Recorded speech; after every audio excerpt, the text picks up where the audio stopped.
So hello everyone, কেমন আছেন সবাই? তো আজকে আমি কি বানাবো বলুন তো? কিছুই বানাবো না। তো এই মাছগুলোর একটুখানি ব্যথা হয়েছিল, তো সেই জন্য নুন হলুদ মাখিয়ে মাছগুলোকে রেখে দেবো যাতে এদের ব্যথাটা একটু কমে যায়।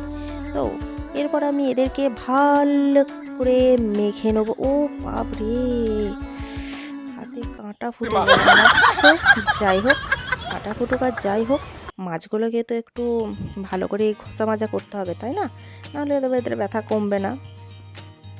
এইদিকে আমি দেখি আবার প্যানটাও বসাতে হবে, তো আচ্ছা করে মেখে নিলাম। এইদিকে আমি প্যান বসিয়ে দিয়েছি, দেখি প্যানটা গরম হলো নাকি। ট্যান ট্যান গরম হয়ে গেছে।